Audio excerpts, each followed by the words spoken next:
kabajamoo itti aanaa muummicha ministeeraa obbo Tamasgeen Xuruunee, kabajamoo pirezidaantii keenya obbo Shimallis Abdiisaa, Birhaan Balaay, ministeerota, abbootii gadaa, haadholii siinqee,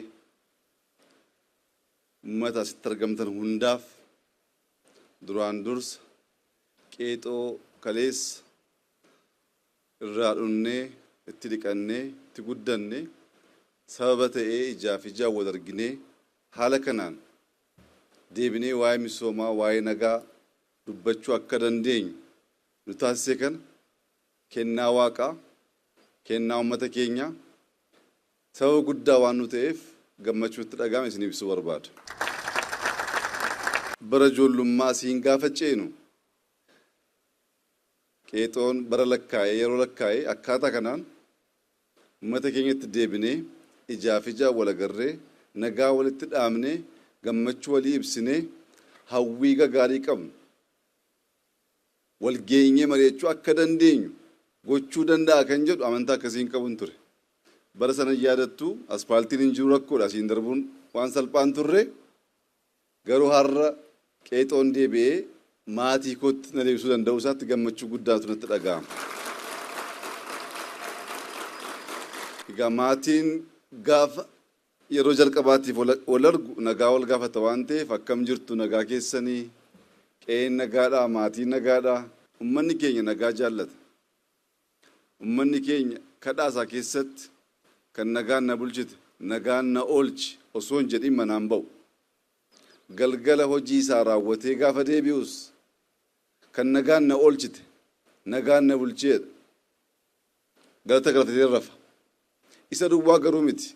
Ummanni keenya nagaaf xiyyeeffannaa jaalala addaa waan qabuuf nagumaanuu ilma waaqaa jedhee fudhata.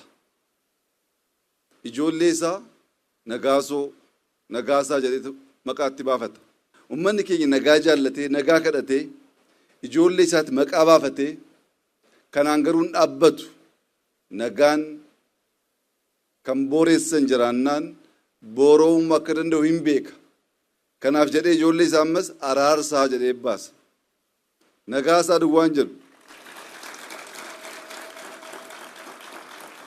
Wal dhibdeen jiraachuu hin danda'a. Mariif marabbaan mari'annee jaarsoliidhaan fayyadamnee araaramuu akka dandeenyus uummanni keenya jechaan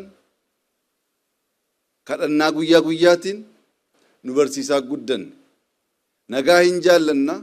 Bakka nagaan hin jirretti immoo mariif marabbaan dubbii hiikus immoo aadaan keenya barsiisee jira jechuudha. Kanaaf nagaan waa hunda caalaa kan nu barbaachisu misooma akkasii kana arguudhaaf kan nu gargaaru waan ta'eef nagaa dura buusanii ilaaluun dubbachuun mari'achuun maaliif barbaachisaa? Godinni kun woo xiqqaate waggaa 30 waggaa 40 keessatti akkuma isin beektan nagaa guutuu argatee waa'ee misoomaa yaaduu hin dandeenye. Bara ijoollummaa keenya irraa kaasnee naannoon kun al tokko boqochaa rakkoo keessa galaa al tokko boqochaa rakkoo keessa galaa gara misoomaatti xiyyeeffatee hojii keessa galuu hin dandeenye. Kana keessaa ba'anii laphee guutuun sammuu guutuu misooma keessa galuudhaaf waa'een nagaa dubbatamuu qaba taanaan asitti bakkisa. Maaliif waa'een nagaa dubbii ijoo taa'oo jettan ummanni keenya arbaa. Lafeen arbaa waan biraatiin cabsuun baay'ee rakkisaadha. Lafee arbaa cabsuuf namoonni arba cabsuu barbaadan jalqaba lafee arbaa biraa barbaadu. Lafee arbaatiin cabsu. Lafeen cabne kana cabsuuf lafee keenya fayyadamuun dirqama waan ta'eef bara baraan rakkoon naannoo keenyatti uummata keenyatti mudachaa uummanni keenya uumama kenname irraa fayyadamee misoomuu jijjiiramuu osoo qabu bara baraan waa'ee naannoo kanaa gaafa yaanu dubbiin nageenyaa dubbiin ba'anii galu dubbiin yaadanii hojjechuu rakkoo ta'ee tureera. Uummanni keenya baritti dammaquu qabu amma natti fakkaatan maaliif ho'ettan saawwa rakkoo keessa galte kan albeen natti fiigeef kan hordaan natti fiige argee jette rakkoo keessa jiru jedhanii warra albeen nutti fiigaa jiran kan maal barbaada akka jiran hubatanii akkuma abbootiin keenya nu barsiisan mariif marabbaan dubbii hiikanii nu gahaa misooma nu wayyaa carraa arganne kana balleessuu hin qabnu wal mancaasuu wal ajjeesuu wal xiqqeessuu wal cabsuu nu gahaa jennee dhaabbachuu hin dandeenyu taanaan coobna argaa jirru kun galaana ta'uu hin danda'u. Kun jalqabbiidha. Uummanni keenya misooma baay'ee hawwaa baay'ee barbaada.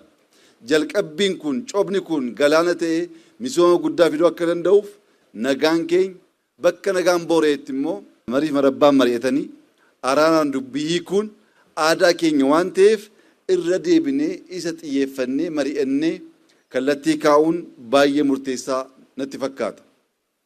Dhiyeenya kanatti obbolowwan keenya kanaan dura qabsoo bifa addaatiin filatan gaaffii uummanni isaanii dhiyeesseef fudhatanii baay'een isaanii deebi'aa jiru. Warra deebi'e kana galateeffachuun baay'ee barbaachisaadha. Warra deebi'e kana galateeffachuun barbaachisaa kan ta'uuf osoo ji'a tokko ji'a lama ji'a sadii turanii achiis asiis kan du'u kan madaa'u qabeenyi kan badu silaa baay'ee ta'uu ni mala. Naannoo kanatti Oromiyaa keessatti diinni alaa dhufee kan nu cabsaa kan nu ajjeesaa jiru caalaa ijoolleen Oromoo osoo ta'anii mari'achuu qaban kan wal cabsaa kan wal ajjeesaa misooma akkasii akka hojjechuu hin dandeenye kan dhaabaa jiran baay'eedha. Kanaaf warra galan galateeffachaa warra hafan immoo ijoollee galan hordofaa nu gahaa kana caalaa wal nyaachuu wal arrabsuu wal ajjeesuu bu'aa akka hin qabaanne agarree jirra waan ta'eef kana booddee xiyyeeffannaan keenya uummata keenyaa wajjin taane naannoo keenya misoomsuu ta'uu qaba.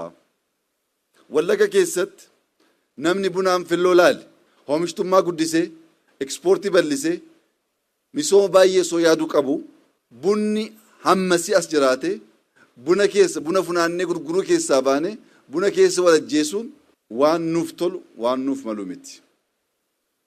Waaqni nu kennees baay'ee kan nutti gaddu natti fakkaata. Kan nu kennameef misoomaaf kan nu kennameef hoo dubbiin illee hammaate teenyee jalatti akka aadaa keenyatti mari'achuuf malee keessatti wal ajjeesuuf miti. Dhiigni sun hin badu waan ta'eef. Kanaaf barri waa'ee loon horroo yaaduu qabnu har'a. Ekspoortiin loonii biyyooti ollaa keenyaa gara biyya alaatti erguudhaan maallaqa alaa baay'ee argachaa kan jiran itti of guddisaa kan jiran qabeenyi sun nu kennamee jira. Bunaan filloo qabaannee loon horroo qabaannee boqqolloo misingaa warqee begii qabaannee kanaa misoomsinee nyaannee osoo hin quufin osoo teenyee mari'achuu dandeenyu afaan tokkoon yaada tokkoon waan nuuf toluu qabu waliin karoorsuu osoo dandeenyu inni immoo haafes maatii waliigaluu baachuu ni mala waliigalteen dhibnaanis karaa nagaatiin qabsaa'uun osoo danda'amu naannoo kana maqaa isaa malee maqaatti ba'ee eenyummaa isaa malee eenyummaan haaraatti kennamee namni galee itti ba'uu kan dadhabu misooma jalqabnee fixuu kan itti rakkannu ta'uunsaa baay'ee nama gaddisiisa. Kana keessaa ba'uun baay'ee barbaachisaadha. Maaliif har'a qeexoon hektaara 5,000 maatii 10,000 ol itti gargaaramuu kan danda'e kun akkuma sila kaase coobadha. Coobni kun galaana ta'uu qaba. Jalqabbiin Dambidollootti Gaambellaatti yaadne sun fiixaan ba'uu qaba. Misoomni baay'ee jalqabamee dhaabbate kun bara meeqa akka dhabne ilaalaa. Isa raawwachuu dandeenye jennaan bakka bakkatti coobni jiru kun walitti hidhamee laga guddaa waan ta'uuf lagni kun immoo uummata keenya waan gargaaruuf carraa keenyaaf yeroo keenya balleessuu keessaa baanee hojii misoomaa, hojii nageenyaa, hojii of jijjiiruutti sool gargaaree wajjin dhaabbanne baay'ee nu barbaachisaa amantaa jedhu nan qaba. Oromoon alanfatan malee mi'aa hin beekaniidha. Bu'aa misoomaa, bu'aa qeexoo alanfatan malee akkaataa mi'aatti beekan hin jiru. Maaliif eega dhalannee yeroo abbootii keenyas yeroo keenyas inuma jira bishaan kun. Bishaan kun misoomatti jijjiiramee jiruuf jireenya uummata keenya amma jijjiirutti ijoolleen keenya quuftee mana barumsaa geessee deebi'uu amma dandeessutti mi'aa misoomaa alanfachuu dandamachuu hin danda'amu. Kana gochuu akka dandeenyuuf Wallagga guutuutti coobni xixiqqoo kan misoomaa cobaa jira garuu coba kan walitti idaanee galaana amma goonutti nageenya saffisiisaa ummata keenya cinqii yaaddoo keessaa baasu bahee galee hojii hojjechuu akka danda'u kan du'e awwaallatee kan fuudhe cidhaan gammachuudhaan gaggeessuu akka danda'uuf ummanni keenya laphee guutuudhaan ijoolleen keenya laphee guutuudhaan nu gahaa misoomatti deebi'uu qabna barri jechuu qabnu ammanatti fakkaata. Kana caalaa dubbiin akkasii kun adeemnaan yeroo keenya carraa keenya balleessaa waan deemuuf abbootiin guguddaa baay'ee jirtu jaarsoliin jirtu kadhattanii gorsitanii ijoollee keenya deebistanii nagaan keenya bal'atee nagaa amansiisaa qabaanne laphee guutuudhaan hojii misoomaa hojjechuu akka dandeenyuuf gahee keessan akka taphattan amaanaa jechuun barbaada.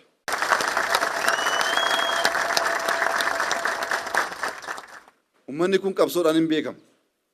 Qabsoo biyya keessaa qabsoo naannoo isaa keessaa duwwaa osoo hin taane bakka rakkootti bakka barbaachisaa ta'etti biyya alaas qabsaa'ee jira. Abdii Saagaa hundi keenya hin beeknu. Biyya ormaatti orma kan rakkisaa beef ummata koo obbolowwan koo rakkistan fedhii biyya koo daangeessitan kan jedhu irraan malee waa'ee diinaaf meeshaa ta'anii fedhiif faayidaa ummataa dabarsanii kennuuf hin turre. Har'a Bishee Garbaa Oliiqaa Dingil ol jedhanii soo ilaalan barri ijoolleen obbolowwan ta'anii mari'achuu dadhabanii hiree isaanii hiree ummata isaanii diinatti dabarsanii kennaa jiru kan jedhu kan osoo arguu danda'an du'a lammaffaa hawwadhee yaada. Abbootiin keenya qabsaa'anii jiru. Abbootiin keenya aarsaa kaffalanii jiru. Bu'aan aarsaa sanaa laga kana misoomatti jijjiiruudha. Bu'aan aarsaa sanaa bakka hanqinni jirutti, bakka rakkoon jirutti, bakka waliigalteen hin jirretti ta'anii mari'achuudha. Jarris qabsaa'anii aarsaa ta'anii nus osoo teenyee mari'achuu dandeenyu aarsaa bu'aan qaban bitaa mirgaa kaffaluudhaan mana tokko ijoollee ishee asiif asiin dhabdee harmee boosu sanaaf si gahaa boqodhu jechuun yeroon isaa ammanatti fakkaata. Gama kootiin bara dheeraa booddee as deebi'ee isin arguu danda'uu kootti naannoo kanatti misoomni akkasii jalqabamuusaa kooyidarri baadiyyaa kooyidarri magaalaa jalqabbii xixiqqoo mul'achuunsaa ummanni keenya gammadee wal hammatee wal simachuusaa gammachuu addaatiin ilaala. Garuu yeroon osoo hin darbin halkanii guyyaa hojjennee seenaa keessa turre sana waan jijjiiru bu'uurarraa hojjechuu akka dandeenyuuf qalbii jijjiirrachuu obsaan dubbii ilaaluu adeemsi keenya miidhaa inni fide laphee guutuudhaan laphee qulqulluudhaan qorachuu danda'u wal tuffachuu wal cabsuu wal hanqisuu keessaa baanee wal utubuu akka dandeenyu hundumti keenya gahee keenya taphachuu akka dandeenyu keessattuu abbootiin amantaa jaarsoliin biyyaa abbootiin gadaa beektoonni nu gahaa bakka hanqinni jiretti mari'annee hiikuu dandeenya. Kana booddee kan nu barbaachisu waliin taane misooma fiduudha. Kallattiin itti adeemnu garaagarummaa qabaannaan karaa nagaatiin qabsaa'uu hin dandeenye jennee woo murteessuu dandeenya. Naannoo kana jijjiiruuf waggaa muraasa nu ga'a. Ilaalaa jirtu guutummaa biyya Itoophiyaa keessatti misoomni bara dheeraa keessatti mul'atee hin beeknetu dhufaa jira. Kun as ga'ee ummata keenya jijjiiruu akka danda'uuf gama keenyaan qophii guddaa, fedhii guddaa, kaayyoo guddaa akka qabnu isinii ibsa. Waliin taanee inni kaleessaa darbeera isa borii balleessuurra ijoollee egeree boriftaan guddattee biyya kana gaggeessuu dandeessu cabsuurra of eegnee misoomatti xiyyeeffannaa hagoonu. Jalqabbiin kun baay'ee gaariidha. Carraaqqii keessaniif gargaarsa keessaniif galata guddaan sii galchuu barbaada. Garuu kun gahaa miti. Dachaa baay'eetiin waan caalu hojjechuu akka dandeenyuuf waliin haa dhaabbannu, haa jabaannu. Kan ummata keenya hiyyummaa doofummaa keessaa baasuu danda'u misooma irratti xiyyeeffannee hojjechuu dandeenya jennaan inni kaan deebi'aa waan deemnutti fakkaata. Baga ijaaf ijaan baga nagaan wal arguu dandeenya. Wallaggi ammas qeellama ammas akkuma kaleessaa gammachuunsaa gaarummaansa ija isaa fuula isaarraa hin mul'ata. Dhufaatii kootti baay'ee gammadeen jira. Walarguu keenyatti baay'ee gammadeen jira. Walarguun kun garuu baay'achaa akka deemuuf imaanaa silaa hin dagatinaa. Baga gammaddan, baga gammanne jalqabbiin kun baay'atee bal'atee hunda keenya amma jijjiirutti waliin taanee misoomatti xiyyeeffatu jechuun barbaada. Galatoomaa ulfaadhaa naa jiraadhaa.